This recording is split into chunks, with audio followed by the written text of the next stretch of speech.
Voilà, bonsoir mesdames et messieurs, bienvenue sur Actu 60, votre magazine du débat politique, un magazine sociopolitique que nous parlions ce qui est de l'actualité et sur la vision de chacun de nous qu'il porte pour la contribution de ce grand Congo.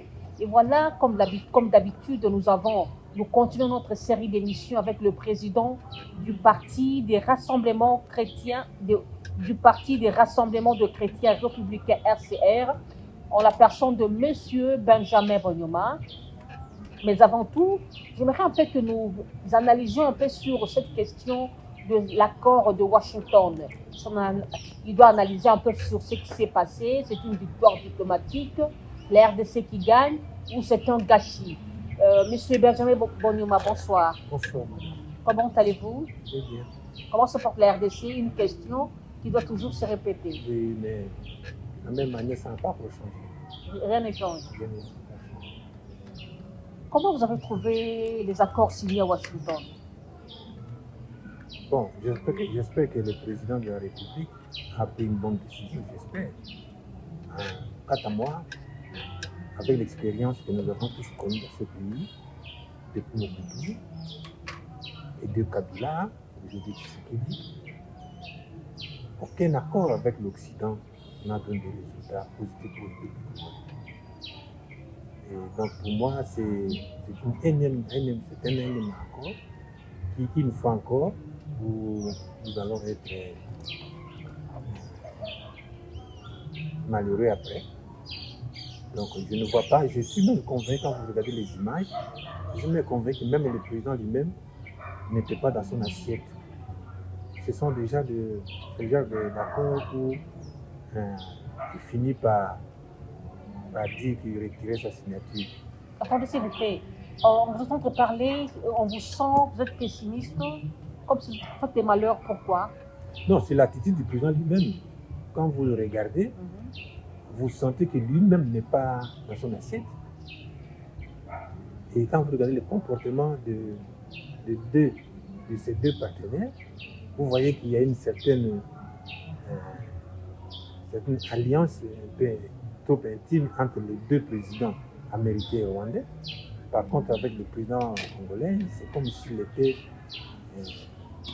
du seul de son côté. On a vu sur une vidéo, juste quand Paul Kagame venait pour s'asseoir, Trump était assis, mais quand Tshisekedi voulait se lever pour prendre la parole, Trump s'était levé pour le saluer, comme c'est quand même un signe d'honneur, un signe de considération sur la RDC, sur notre président. Mais ça, c'est des pratiques protocolaires internationales. C'était normal. C'était normal? Mais face à Kagame, il ne s'était pas levé, il était assis. Bon, c'est comme je dirais, j'ai dit tout à l'heure là, Kagame était plus l'enfant de la maison. Et c'est comme ça que je l'analyse. Kagame est l'enfant de la maison, l'enfant de l'Américain. Par contre, ce n'est pas le cas de Tshisekedi. Ils doivent encore tout faire pour que Tshisekedi leur donne ce dont ils ont besoin. C'est Kagame et Trump qui veulent ils cherchent des choses auprès de Tshisekedi et veulent nuire à Tshisekedi et nuire au Congo. Et vous êtes de la même avis que ceux-là qui disent que Félix Tshisekedi veut brader le Congo? Pas il veut, il a déjà bradé le Congo. Ces signatures-là, c'est la preuve qu'il a fait. Il a fait. Alors selon vous, il devait faire quoi? Voyez, c'était l'unique Russie qui nous restait pour la paix en RDC. Nous avons commencé avec vous un certain nombre d'émissions sur le Congo. Et nous avions dit, de notre côté, nous avions dit que pour sortir le Congo de la situation actuelle, il faut organiser le peuple pour qu'on ait une base solide. Mais quand le peuple n'est pas organisé, comment pouvez-vous vous battre avec les puissances comme les États-Unis d'Amérique, comme le Rwanda qui est soutenu par les États-Unis d'Amérique, par la Grande-Bretagne, par la France et tous ces pays-là, l'Union européenne? Comment croyez-vous que c'est sans une base solide interne, comment il peut faire face à ces gens-là? Il est faible. Il est très faible. Donc, il devait passer tout son temps à organiser son peuple, afin que de ces peuples-là sortent les vrais Wazalendo partout sur le territoire de la République démocratique du Congo. Vrais Wazalendo. On peut avoir 3 millions, 5 millions de Wazalendo qui sont forts et bien organisés. À ce moment-là, on fait la face à tout le monde, mais il y en a combien? Quelques centaines qui sont aujourd'hui ici et qui essaient de se battre à l'époque moyenne avec une certaine aide du gouvernement, mais ils n'arrivent pas. Donc, le président Tshisekedi doit faire autre chose, sinon c'est la balayée. Et voilà, parlons maintenant de notre sujet. En parlant de la souveraineté sous le pouvoir Congo, comment vous définissez le pluralisme? Le pluralisme. Dans notre constitution, nous prévoyons le pluralisme politique, religieux. Toutes nos définitions comme étant la possibilité à toutes les personnes de s'exprimer, de s'associer et de faire ce dont ils ont besoin, mais dans le cadre du Congo, dans le cadre de Yahweh. Voilà. Ça va se passer comment? C'est-à-dire que quand je prends les multipartismes, par exemple, ils ont plusieurs partis politiques. Mais ici, tel que vous voyez aujourd'hui, est-ce que les partis politiques aujourd'hui ont d'idéologie, ont des doctrines spécifiques pour chaque tendance? Ça ne se voit plus. Vous voyez, tout le monde semble de suivre là où il y a l'argent. Quand Kabila était au pouvoir, tous les partis politiques, soit chrétiens ou tout le monde était chez Kabila. Ceux qui étaient contre Kabila étaient à l'opposition. Il n'y avait pas, on ne pouvait pas dire, voilà, là il y a des démocrates, là il y a des républicains, ça n'existait pas.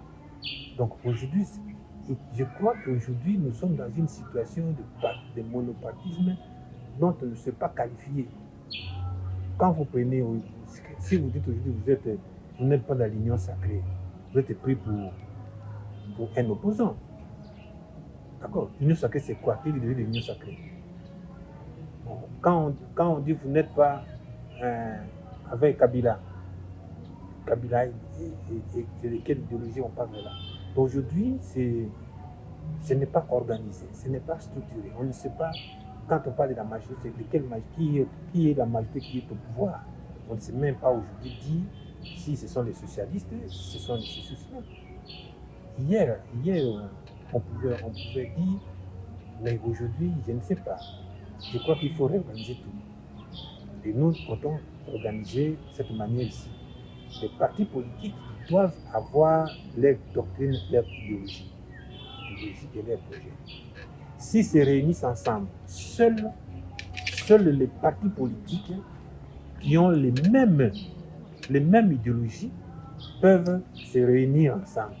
Si on ne peut pas accepter qu'il y ait un démocrate ou un socialiste qui va rencontrer, faire une coalition politique avec le chrétien ou non. Il faut avoir les mêmes idéologies politiques. Et quand vous faites une coalition au deuxième niveau pour avoir les pouvoirs présidentiels, par exemple, il faut prouver que vous avez étudié ensemble un projet de société et vous avez travaillé ensemble si bien. Donc c'est un peu ça. Aujourd'hui, on ne sait pas dire, par exemple, l'union sacrée à quel projet. Quand est-ce qu'ils ont mis ce projet-là, ils ont utilisé ce projet-là, et quand est-ce qu'ils ont commencé à le mettre en pratique. Ils ont fait l'union sacrée quand ils sont au pouvoir. Ils ont acheté les gens, les consciences des députés pour faire l'union sacrée.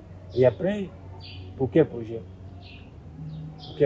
Pour, soi-disant, la vision du chef. Mais vous ne voyez pas que non, en fait, aussi longtemps que le système qui est inclus dans la tête des Congolais, donc le système, l'opportunisme que les gens font à chaque fois qu'il y a un nouveau régime, les gens changent. Est-ce que aussi longtemps que ce système-là va demeurer, même si vous avez le nouveau Congo, comme vous le dites là, rien ne marchera? Non.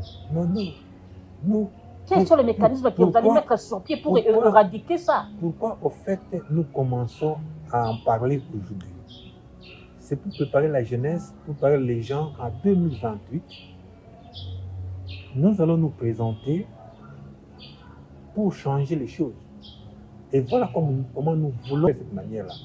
Donc nous croyons que nous réussirons à déboulonner par le thème peut-être mal choisi, à changer les choses pour que les choses deviennent normales. Là, nous ne sommes pas dans ce qui est normal. Nous sommes dans le désordre. J'aimerais un peu que vous parlez sur le social, parce que c'est inclus dans la souveraineté. Comment vous allez organiser le social des Congolais? Le logement, l'électricité, l'eau, ça se passera comment? Parce qu'aujourd'hui, nous voyons les gens payent l'électricité, mais sans pour en bénéficier. Les gens payent la régie des eaux sans pour autant bénéficier. Vous voyez, comme au quartier Sebo ici, ça fait presque 2 semaines, il n'y a pas d'eau. Et vous allez voir à la fin du mois, il y aura la facture. Comment vous allez procéder? Et pourtant, c'est un droit légitime des Congolais, d'un peuple, d'en bénéficier. Non, je pense que il y a les Congolais aujourd'hui, quand tu parles de droits légitimes, c'est-à-dire que ils ont été dans l'école, à l'école ils ont étudié ça, on est à dire vous avez tel droit, tel droit. Non, nous voulons passer à une autre vitesse. Laquelle? C'est-à-dire que nous disons au Né-Congo, quand je dis Né-Congo, je ne vois pas seulement ceux qui sont dans le Congo central aujourd'hui, les Né-Congo et les citoyens congolais. Nous disons à tous les Né-Congo que le Congo que vous voyez là vous appartient. Le Congo que vous voyez là vous appartient. Nous introduisons la notion d'entrepreneuriat public. C'est-à-dire, si le Congo m'appartient ou nous appartient, nous devons nous réunir pour dire voilà, nous avons un projet, un grand projet. Nous voulons le réaliser. Et nous, aujourd'hui, nous sommes à peu près, nous avons dit la fois passée, environ 51 millions de citoyens. Et de ces 51 millions de citoyens, nous avons combien participent au développement proprement dit du pays? Combien participent à la production du pays? Je crois que si vous voyez bien, on n'arrive même pas à 1 million. Donc nous avons 51 millions de gens. Donc de ces 51 millions-là, nous voulons nous passer à 20 millions de personnes qui produisent pour le Congo. Et c'est ça qu'on appelle organiser le peuple pour que le peuple s'assoie, réfléchisse et dise voici ce que nous voulons. Pour cela, nous disons socialement quoi? Selon là, nous sommes à 2 étapes. Hein? La Constitution, c'est un projet de société que nous mettons en place. Et après ça, nous avons une autre politique maintenant pour la réalisation de grandes choses. Mais ici, dans le cas de cette Constitution que nous proposons, nous disons ceci. L'électricité. Un école, on ne peut pas payer l'électricité de sa famille. L'éducation, comme j'avais dit la fois passée, de la maternelle à l'université. La santé publique générale. Nous disons l'environnement. La République doit tout faire pour améliorer l'environnement de tous les citoyens, l'assainir. Nous disons pour l'eau également, l'eau c'est la vie. Personne ne peut vendre l'eau à quelqu'un. Les grands fleuves là nous appartiennent. Donc l'eau. La RDC est distributeur de l'électricité. Voilà. Donc l'eau, ça doit être à la disposition de tous les Congo et leurs familles. Pas question de l'argent. La République a déjà beaucoup d'argent pour ça. Nous disons également que nous devons faire en sorte que tout les Congo, ça ne viendra pas d'un coup. Il va falloir programmer et étudier les échelonnements pour que nous arrivions à moins de 10 ans ou moins de 15 ans, nous arrivions où chaque Congo doit gagner un revenu supérieur à ce qu'il dépense. C'est-à-dire, quand je dis un revenu supérieur à ce qu'il dépense, cela voudrait dire un certain niveau de vie qui permet à chaque Congolais d'être réellement libre et indépendant. Alors, cela demande l'effort de chaque Congolais. Et que personne ne vienne dire, voilà, si Bonioma prend le pouvoir aujourd'hui, nous serons bien. Non, nous allons tous travailler pour ça. Tous travailler pour ça, main dans la main, pour y arriver. Et en nous disant que nous allons programmer ça, nous arrivons à ça, nous avons ça, et ainsi de suite. Mais sur le plateau de la télévision aujourd'hui, là, je ne peux pas vous étaler certains mécanismes qui est prévu en dehors de ce qui est prévu dans la Constitution. Aujourd'hui, nous parlons seulement de ce qui est prévu dans la Constitution. Mais ce que nous allons faire une fois au pouvoir pour rendre cela effectif, ça, nous laissons, mais je crois que le Congo ne mérite pas de 20 milliards de budget comme on a aujourd'hui. Parce qu'avec 20 milliards... En parlant d'ailleurs du budget, quels sont les mécanismes pour collecter ce budget? Quelles seront les unités de production? Parce que ici, dans notre pays, on ne produit pas. Il n'y a pas la production locale. Qui te dit ça? Il n'y a pas la production locale. On produit comme quoi? Dites-moi un peu. On ne fait qu'importer. On importe quoi? Vous voyez, on ne fait que plutôt exporter. Vous voyez? Non. On ne fait qu'exporter. Il n'y a pas l'unité de production. La production locale n'y est pas. Non. Comment faire? Non. Il y a ce sont les hommes politiques congolais qui sont vendus à l'Occident, qui prennent les moyens du Congo pour favoriser ces pays-là. Et ils parlent très souvent des investissements, des fonds frais, c'est-à-dire l'argent qui vient de l'Occident. Madame, je vous dis que le Congo est le pays le plus riche du monde. Par illusion, parce qu'on ne sent pas ça. Oui, quand on vous dit que c'est potentiellement riche. Quand on vous dit que le pays le plus riche du monde, cela voudrait dire que nous sommes le pays le plus riche du monde. Pourquoi croyez-vous qu'on nous fait la guerre à l'Est? Vous savez pourquoi? Pourquoi croyez-vous qu'on impose au président Félix de signer un document dont lui-même sait que c'est un document léonin? Mais il signe quand même. Il sait. Pourquoi tout ça? Parce que nous pouvons même fermer toutes les carrières minières, nous pouvons fermer ça. Nous nous concentrons seulement sur l'agriculture. Et vous verrez dans ce pays-là, dans moins de 2 ans.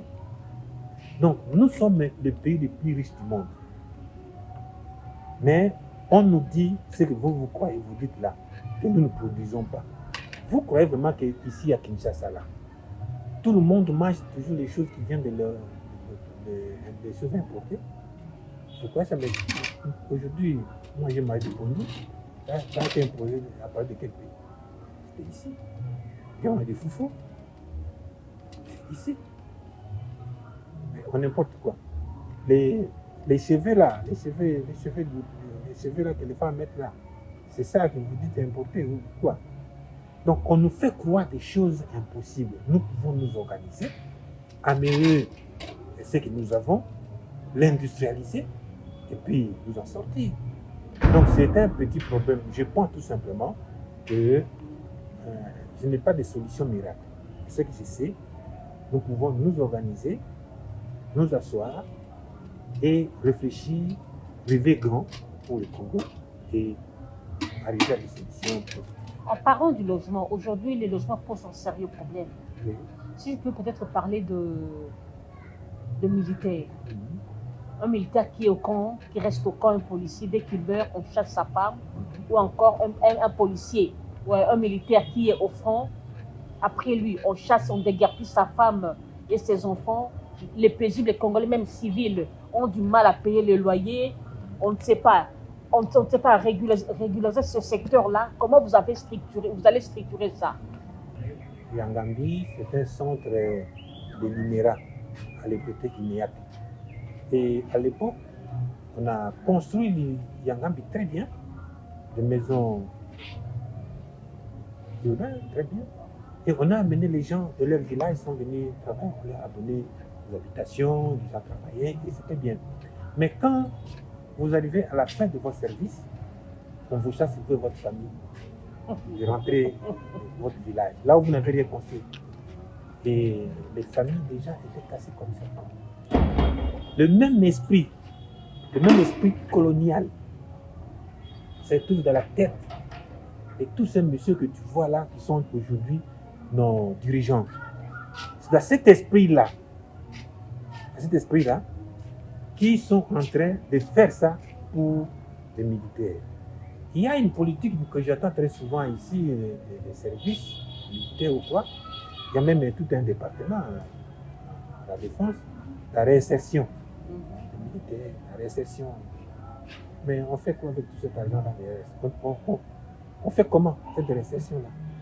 Donc, quand on a l'esprit colonial et qu'on ne se sent pas concerné par ce qui arrive au peuple congolais, on se comporte comme vous dites là. Mais si on est vraiment congolais, on sait ce qu'il faut faire. Quand on parle de reste, c'est-à-dire, vous prenez quelqu'un, vous lui donnez un montant, vous le formez à un métier où il répond à sa vie dans la société. Vous l'installez et vous le laissez.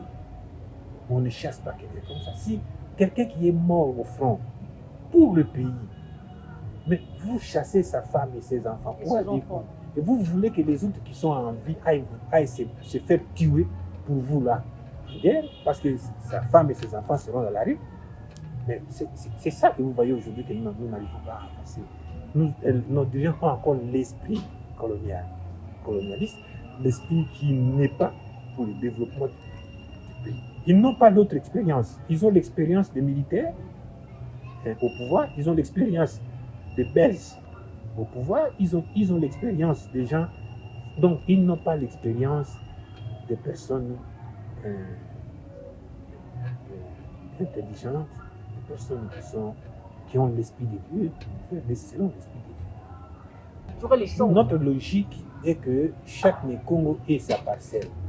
Notre logique est que chaque Congo ait sa parcelle. Un Congolais ne peut pas être locataire au Congo. C'est impossible parce qu'il est propriétaire. Il ne peut pas être locataire au Congo. Mais cela ne peut pas arriver rapidement. Il faut d'abord voir dans la loi actuelle ce qu'il y a et l'appliquer. Or, pour que nous l'appliquions mieux, il faut organiser le peuple. Pour que le peuple, nous avons parlé à un certain moment des cellules citoyennes. Surtout les pays de la République, un nombre déterminé entre 140 ou à 300 vont se réunir chaque semaine. Si nous disons que la maison, c'est 3 mois de garantie, c'est 3 mois de garantie. Si nous disons telle maison, c'est l'équivalent de $100 ou l'équivalent de $200, ce qui va être appliqué. Celui qui sera lésé viendra dans la cellule chaque semaine pour dire que voilà, tel là ne respecte rien, tel ne fait rien. Et le peuple va s'en charger d'abord, et puis le peuple va le mettre à la disposition de la justice. Nous avons une justice nous avons essayé de voir que la justice telle qu'elle est structurée aujourd'hui n'est pas bonne. N'est pas bonne pourquoi? Parce qu'aujourd'hui, il faut que vous-même vous alliez. Nous avons mis 2 structures au niveau national, au niveau provincial, les conseils national, le conseil supérieur de la justice et le conseil professionnel de la justice, pour justement faire un peu comme font le Parlement, mais dans le cas de faire respecter les droits humains. Les droits humains, dans ce cadre-là uniquement. Donc, ça va aller plus vite. Le peuple va se prendre en charge, va essayer de régler le problème d'abord à son niveau, avant d'aller en justice, et ça va aller. Quand le peuple prend en charge, nous avons une commune de 240 000 personnes telle que c'était en Guinée, 240 personnes. Vous le divisez à 300, vous avez le nombre de cellules qu'il y a. Et chaque jour, chaque dimanche par exemple, ils se réunissent. Parce que pour nous, le dimanche ne sera pas le jour du Seigneur, le jour du Seigneur c'est le sabbat. Donc ils se réunissent chaque dimanche. Attendez s'il vous plaît, vous allez abolir abolir les dimanches?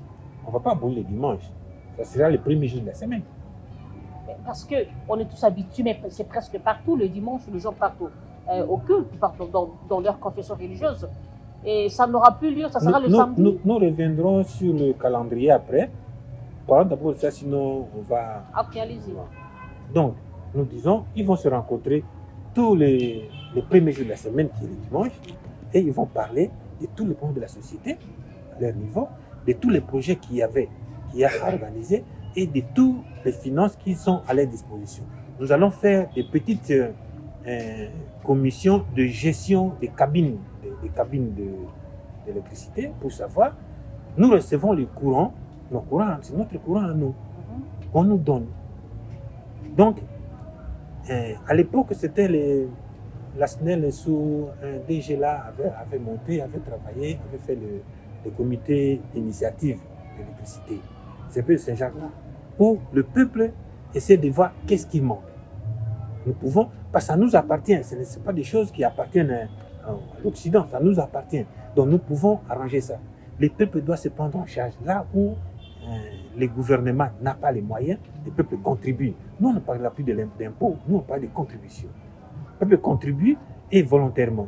Ils disent, nous voulons ça, nous voulons faire ça. Alors, le gouvernement note ça et met en place les personnes pour travailler. Nous avons dit avant que nous allons essayer d'organiser le peuple selon les associations. Je prends un exemple des associations professionnelles. Il y en a beaucoup de corporations, ainsi de suite.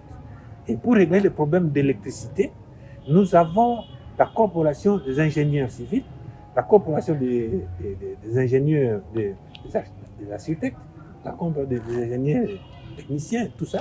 Donc nous avons entre nous toutes les ressources. Et c'est comme ça que nous allons essayer de voir. Je crois que nous devons très bien comprendre quand on parle. Quand nous sommes en train de parler, il ne faut pas voir l'Église telle que nous voyons aujourd'hui. Telle que nous voyons aujourd'hui, l'Église de Yahushua n'existait pas. Toi, tu vois ça? Ah bon? Bon, dites-moi où se trouve le siège de l'Église de Yahushua au Congo. Il serait contredit par les pasteurs. Hein? Non, dites-moi seulement le siège de l'Église du Congo. Où ça se trouve? Je sais où se trouve l'Église catholique. Je connais où se trouve l'Église protestante. Je sais l'Église de telle Église. Mais l'Église de Yahushua, dites-moi son siège. Vous avez vu un document qui dit que l'église là existe au Congo? Il n'y a pas d'église du Congo, l'église de Yahushua au Congo. Et c'est vous qui allez instaurer ça? Mais tout simplement, c'est pourquoi nous avons créé le pouvoir messianique qui sera géré par l'église, qu'on connaîtra, qu'on saura qui est l'église. L'église du Congo, c'est l'église du Congo. Il ne faut pas confondre les choses. Pour nous d'abord, pourquoi on a... voyez-vous, le terme messianisme que nous avons choisi, le messianique, par rapport au christianisme, qui est pratiquement la même chose, c'est du fait que le christianisme est l'église messianique de l'Occident. Prends Messie, en faisant une translittération, on peut aller de Machia à Messie. Donc, parce que le terme Messie vient de l'hébreu. On fait la translittération, on a Messie. Mais pour trouver le Christ, on a fait la traduction. Ce qui est déjà faux. Mais ce n'est pas faux. Ce n'est pas mauvais parce qu'eux, en le faisant, ils ont fait du messianisme instauré par Yahweh. Ils ont introduit dans le christianisme des divinités, leur divinité, leurs ancêtres, dans le christianisme. Ils ont mis un grand nombre de choses là-bas et il nous faut gober ça comme étant du réel. Du réel. Alors, vous avez les orientaux. Ils ont leur messianisme qu'ils appellent orthodoxie orientale. Ils ont leur messianisme là-bas. Et nous sommes obligés, nous, d'être colonisés religieusement, spirituellement, socialement, tout. Comme nous sommes en train de nous organiser et de nous sortir du carcan de l'Occident pour obtenir notre indépendance totale, nous devons essayer de regrouper selon la volonté de Yahweh et de Yahushua. Nous allons essayer de faire une église propre au Congo selon la volonté réelle de Yahweh et de Yahushua. Et ce n'est pas moi qui va le faire. Et cette coexistence-là se passera comment? Cette coexistence harmonieuse? Parce que ce n'est pas aussi facile Comme je l'ai toujours dit, nous sommes dans un pays laïque. La laïcité prime, prônée. Vous voyez, ça se passera comment au sein des institutions? Bon, je vais vous dire une chose. La laïcité, c'est la religion de ceux qui ne croient pas à Dieu. Ils sont au pouvoir. C'est une religion des gens qui ne croient pas à Dieu. La laïcité? La laïcité, c'est ça. C'est ça la laïcité. C'est une religion. Les officiants, hein, ce sont les dirigeants là, qui ne croient pas à Yahweh. Ils sont dans les occultismes et dans les choses bizarres là-bas. Alors, nous croyons à Yahweh. Que nous avons affectueusement appelé, nous les Bantous, nous l'appelons Nzambé. Le terme Nzambé, si vous l'examinez, vous l'analysez, c'est vraiment une autre version de Yahweh, appelée Yahweh Nzambé. C'est une autre version. Je ne sais pas à quel moment nous le saurons. Hein? Donc, c'est Yahweh que nous prions aujourd'hui là, nous a connu nos ancêtres, mais on nous a fait oublier ça. On nous a fait oublier ça. Donc, parlons de l'Église, voilà comment nous allons faire. Il y a le 5e pouvoir que nous appelons le pouvoir messianique public. Ce pouvoir-là, c'est un pouvoir qui ne dirige pas, qui va seulement voir, analyser, examiner. Ils vont essayer aussi d'élaborer une charte que nous appelons la charte des alliances et valeurs pour permettre à toutes les confessions d'avoir un même fondement commun. Un fondement commun, c'est répéter un peu, un fondement qui permette à tout le monde d'avoir une base. Parce qu'aujourd'hui, est-ce que vous savez que l'islam, c'est aussi un christianisme rejeté? Comment ça? Oui. L'islam reconnaît Yahweh, l'islam reconnaît les ancêtres de Jésus, Abraham, Moïse, et ainsi de suite. L'islam reconnaît Jésus comme Messie. En tout cas, Mahomet n'est pas le Messie en islam. Et donc, l'islam, même les termes, beaucoup de termes, les Corans, ainsi de suite, ce sont des mots chrétiens qui est venu du christianisme. Ils ont emprunté. Donc, c'est vraiment c'est vraiment du christianisme, mais ils sont entrés en forte contradiction avec Paul. Ça, c'est un autre débat. Un autre débat. Là, il faudra un débat avec un imam. Donc, je vous dis tout simplement que quand nous avons les mêmes fondements qui permettent à ce que les catholiques, les protestants, savent que voilà, ça c'est le point que nous avons. Voici nos divergences, nous pouvons bien avancer. Vous savez qu'à l'époque de Jésus, il y avait des tendances. Il y avait également des tendances. Mais ils sont arrivés tous à prier dans la même synagogue. Tous à faire le partage du même document. Pas à dire, voilà, nous avons notre canonisation, c'est-à-dire nous avons une liste à nous, ainsi de suite. Non.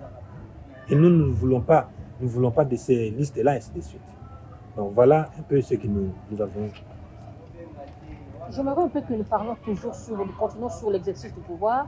Vous avez signifié quelque chose que vous allez minimiser toutes sortes de corruption, de tricherie. Vous insinuez quoi par là? Vous savez, quand on dit aujourd'hui qu'on va combattre la corruption, comment ils le font aujourd'hui? Comment ils le font? Vous voyez qu'ils combattent la corruption? Moi, je ne trouve pas qu'ils combattent la corruption. Mais si nous organisons le peuple, c'est le peuple qui veut la transparence, qui exige la transparence, qui va mettre fin à la corruption. La corruption ne peut pas être combattue par quelqu'un comme ça. La corruption, c'est moi qui vais vous donner l'argent pour que vous fassiez mieux pour moi là. Mais si aujourd'hui, c'est que moi je suis venu vous demander là, c'est moi qui vous l'exige maintenant. Si vous ne le faites pas même, je vous chasse même. Donc, Je n'ai pas le droit de vous corrompre. Je vous dis, si vous ne faites pas ça bien, moi je vous chasse. Et vous pouvez être chassé. Donc, nous disons, c'est l'organisation du pouvoir citoyen qui permettra de mettre fin à la corruption, la tricherie. Et il y a toutes ces histoires-là. C'est ces pouvoirs-là, une fois organisés, nous mettons fin. En tout cas, nous minimisons sensiblement la tricherie, surtout la tricherie électorale, la corruption et tant d'autres choses. Et avec le pouvoir messianique, nous mettons également fin à beaucoup de choses. Pourquoi? Pourquoi croyez-vous qu'aujourd'hui, hier, à l'époque de Kabila, on avait toujours un bras de fer entre Kabila, enfin, les gens de Kabila et Kabila lui-même avec les différentes églises qu'il y a. Et aujourd'hui, c'est que de la même chose. Pourquoi? Parce que la tendance que vous avez à rappeler aux hommes de Dieu que nous sommes dans un état laïque. Oui. Donc, c'est cet état laïque-là qui permet aux gens de voler, de tricher, et dit que n'entrez pas dans nos histoires, nous sommes laïcs. Donc, quand on est laïque, on vole. La laïcité n'a rien à voir avec les détournements. Mais comment pas? Ben oui. N'entrez pas dans les... Donc, vos histoires de l'église là, vos histoires de Yoshua là, de Jésus là, ne l'amenez pas ici dans la gestion du pays. Qu'est-ce qu'on amène de Jésus dans la gestion du pays? C'est la vérité, c'est la transparence, c'est l'amour, ce sont de bonnes choses qu'on amène. Mais quand vous dites des choses là, pas ici, c'est-à-dire que vous voulez les contre de ces choses-là. C'est ce qui se passe, les choses du contraire, c'est la corruption, c'est tout ça. Donc maintenant... Mais en parlant de minimiser ça, vous voulez dire quoi? Je ne comprends pas. Minimiser, c'est-à-dire que ça ne va plus être... ça sera une chose quand on le dit... personne ne vous soutient. Minimiser, c'est-à-dire... Je prends la commune de... Nous sommes dans quelle commune? À Mongafula. Mongafula. La commune de Mongafula. Si nous avons par exemple un nombre déterminé de cellules citoyennes, quand ici à Mongafula, on aura déterminé qu'il y a un député de Mongafula qui a fait la corruption, c'est les gens de Mongafula qui vont dire nous ne voulons plus de lui. Si un ministre qui est nommé ministre par le président de la République, en passant par le Sénat, par toutes ces structures-là, on demande à cela de le faire partie parce que voilà ce qu'il fait. Et donc, le ministre va essayer de faire de son mieux pour faire son... Or, aujourd'hui, avec la notion-là, c'est dans la Constitution, hein, cette notion-là où le député, une fois élu, n'a plus de compte à rendre à sa circonscription électorale. Du coup, le député, à pleine guerre où nous sommes là, il chasse. Parlons sur la pratique des redevabilités. Ça se passera comment? Au niveau du citoyen, des pouvoirs citoyens. Oui, oui. Bon, ce qui est... Voilà, je vais prendre l'exemple du président de la République. Parce que les autres, là, c'est un peu plus facile. Le président de la République est élu par l'ensemble des NECO. Donc, il est irresponsable de ce qu'il fait devant le Parlement, les élus du peuple. Mais il est responsable de ses actes devant le peuple. D'accord? Parce que là, on est d'accord. Et donc, nous disons ceci. Le cabinet du président de la République, qui est une branche du gouvernement, est contrôlé et surveillé par le Sénat. Si le Sénat trouve que les ministres du président se méconduisent, on saura qui donne ces ordres-là, qui font que ces ministres-là font ça. Si on sent que ces ordres-là viennent du président de la République, le Sénat initie une accusation du président de la République pour qu'il soit entendu. D'accord? Et ça, il y a un mécanisme qui est prévu là. Ça, c'est qui vient du Sénat avec le cabinet gouvernemental du président de la République et le président de la République devra se justifier. Deuxième niveau.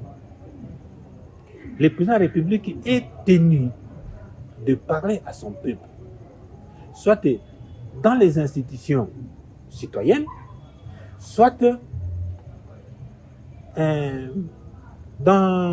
comme faisait Mobutu à l'époque, le meeting populaire.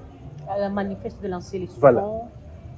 Et comme ça, ces meetings-là, ces rencontres-là, sera organisé par les institutions citoyennes. Si par exemple l'institution citoyenne de Mongafula dit que nous voulons parler avec le président, nous voulons que le président vienne nous parler de ça. Ils écrivent, le président viendra. Parce que ce sont ces élus qui lui demandent de venir leur expliquer. Aujourd'hui, par exemple, là, nous écrivions, tout le monde devait demander au président Tshisekedi de nous dire réellement ce qui se passe à l'Est et ce qui se passe quand il signe des documents que nous, là, propriétaires du Congo, nous ne savons pas qu'est-ce qu'il est en train de signer là-bas. Et franchement, à ce qui me concerne, ce que le président a signé n'engage que lui, n'engage pas la nation. Oui, il n'engage pas la nation parce que jusqu'à présent, on l'a élu. On l'a élu bien, mais on ne l'a pas élu pour aller signer avec les Américains cet acte-là à propos du gouvernement. Le peuple n'est pas concerné. Jusqu'à présent, il n'est pas concerné. Ce sont ses affaires. Il n'a pas encore parlé au peuple, même pas aux députés du peuple. Donc, le président de la République est tenu de parler aux citoyens. Mais officiellement et constitutionnellement, il est tenu de parler, de faire l'état des lieux de la nation. Il y a une date précise. Il le fait à la nation. Là, quand il le fait, on compte 10 jours. Donc, quand il le fait, 3 jours, il est demandé à tout le monde qui ont suivi avec l'atelier de nous, en fait, tout le monde suivra. Et il le fera au niveau de la conférence nationale souveraine. Ceux-là peuvent lui poser des questions directement, parce qu'ils sont là dans la salle. Les autres peuvent écrire. Et on a 3 jours, 4 jours, où les gens vont seulement adresser des questions au président de la République. Merci. Nous allons continuer sur la redevabilité prochainement. M. Benjamin, regardez la caméra, adressez-vous au public votre mot de la fin. Oui, comme je dis toujours, j'ai dit la fois passée, changer le Congo, libérer le Congo de l'Occident, dépend de nous, citoyens congolais. Ne dépend pas de nos dirigeants qui se vendent. Ce sont déjà vendus à l'Occident. Cela dépend de nous organiser. Nous pouvons déclencher l'organisation des citoyens du Congo sans l'aval de nos élus. Ce n'est pas eux qui nous dirigent. Et doivent être dirigés par nous. Ici, c'est une occasion où nous entendons, en parlant aux gens, nous voulons amener les gens à nous organiser pour sauver le Congo. Je vous remercie. Et voilà, M. Benjamin Bonyuma, merci beaucoup.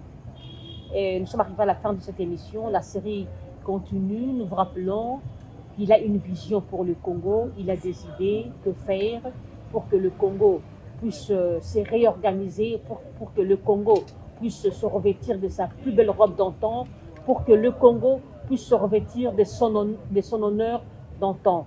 Je dis merci à l'espace Moukekani sur l'avenue des Américains au quartier Sebo. Merci à Papa Oscar, merci à Papa Denis Lessa et à Papa Kembo. Nous avons reçu ici chez vous dans le cadre de cette émission. Et voilà, merci à Enoch Mbala, merci à Desanges et à Harris à la régie. Que Dieu bénisse la RDC, que Dieu protège nos FARDC et que Dieu garde son peuple. Au revoir, Inch'Allah. C'est bon.